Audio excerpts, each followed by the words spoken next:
Finally দিনটা চলেই এলো। আজকে সমস্ত 9 মাসের টেনশনের অবসান ঘটে এক নতুন সদস্য আমাদের মধ্যে আসতে চলেছে। হ্যাঁ, আপনারা ঠিকই ধরেছেন। আজ ভোরবেলায় হুজুর ওয়াটার ব্রেক হয়ে যায় ও ডেলিভারি ডেটের আগেই।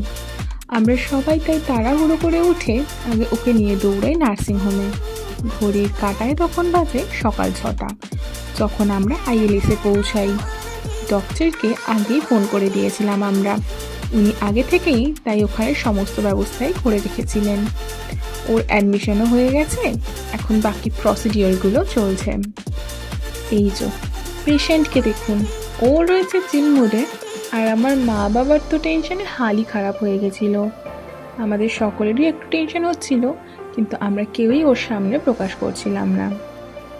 সমস্ত প্রসিডিওরও কমপ্লিট, এবার ওকেও রেডি করে দেওয়া হলো। এবার হোজোকে নিয়ে যাওয়া হবে ওটিতে। ওটি রুমের একদম সামনেই মা আর হোজোর শাশুড়ি ছিল। মার তো টেনশনেই হাল খারাপ হয়ে গেছে, আর ওদিকে আমি আর বাবা উপরে খানিকক্ষণ বসেছিলাম।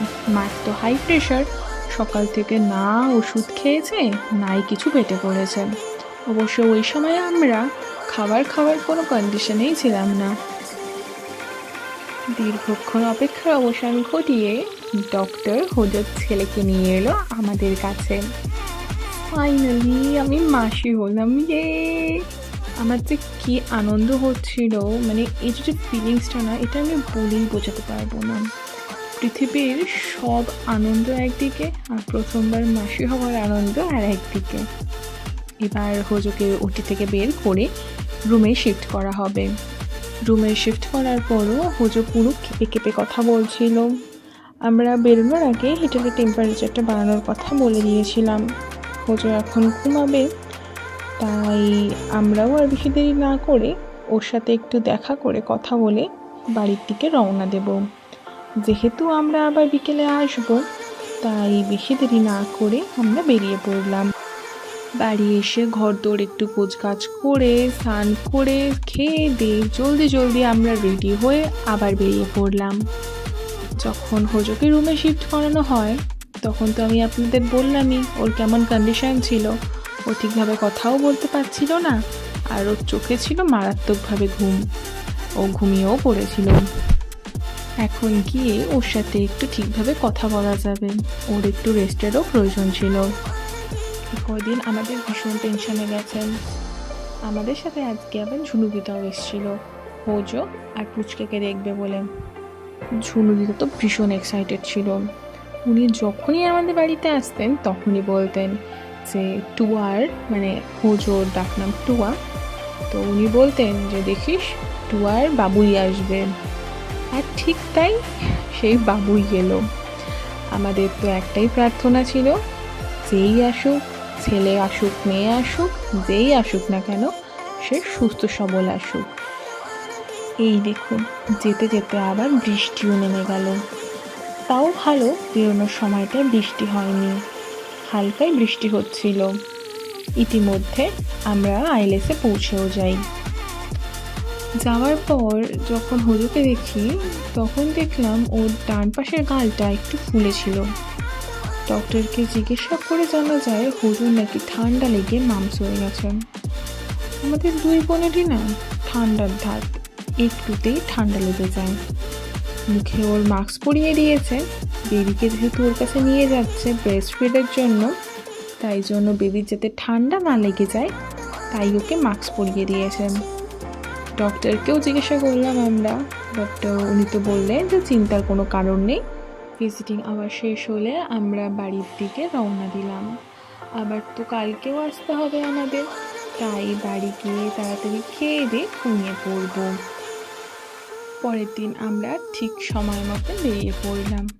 ভিজিটিং আওয়ার স্টার্ট হয় 6টা থেকে, তার আগেই আমরা পৌঁছে যাবো ওখানে। আজকে দেখলাম গিয়ে গালটা একটু কম ফোলাম, অনেকটাই কিওর হয়েছে। ফোন তো দিদির কাছে ছিল না, তাই দিদির সব বন্ধু বান্ধবীরা খোঁজ নিতে আমাকেই ফোন করছিল। তাই বিকেলবেলা যখন গেলাম, তখন ওর ফোনটা নিয়ে গেছিলাম। ওরও কি আর একা একা থাকতে ভালো লাগছে, তাই কথা বললে একটু ওর মনটাও ভালো লাগবে। এদিকে ওকে দেখুন, ও এমনভাবে হেঁটে চলে বেড়াচ্ছিল, দেখলে মনেই হবে না যে আগের দিন ওর উটি হয়েছে। তবে আগের দিন রাত্রেবেলায় নাকি মারাত্মক যন্ত্রণা উঠেছিল। শেষে ডক্টরকে ফোন করে ওষুধ নিতে বাধ্য হয়েছিল। ভিজিটিং আওয়ার শেষ হলে আমরাও বাড়ি চলে আসি। খোঁজও প্রায় 5 দিনের মতো ভর্তি ছিল। প্রত্যেক দিনের ভিডিও আমি করতে পারিনি, যেটুকু ছিল সেটুকুই আপনাদের সাথে আমি শেয়ার করলাম। এত খুশির একটা খবর আপনাদের সাথে শেয়ার না করে কি থাকতে পারি?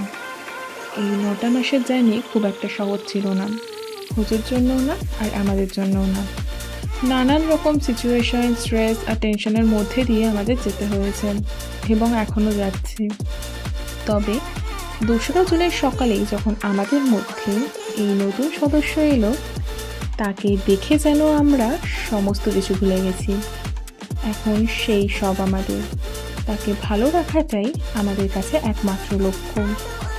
আমাদের সিচুয়েশন যেরকমই থাকুক না কেন, তার যেন কোনো কিছুতেই কোনো অসুবিধে না হয় বা কোনো খামতি না হয়, সেটা দেখাই আমাদের একমাত্র লক্ষ্য এখন। আজকের ব্লগটি আমি এখানেই শেষ করলাম। দেখা হবে নতুন একটি ব্লগে খুব শীঘ্রই। আপনারা সকলেই খোঁজো আর পুচকেকে আশীর্বাদ করবেন, ওরা যেন সবসময় সুস্থ সবল থাকে। ভিডিওটি ভালো লাগলে অবশ্যই লাইক, শেয়ার অ্যান্ড সাবস্ক্রাইব করবেন। কমেন্ট বক্সে জানাবেন আজকের ভিডিওটি কেমন লাগলো। আপনারা সবাই ভালো থাকুন, সুস্থ থাকুন, ভালোবেসে থাকুন।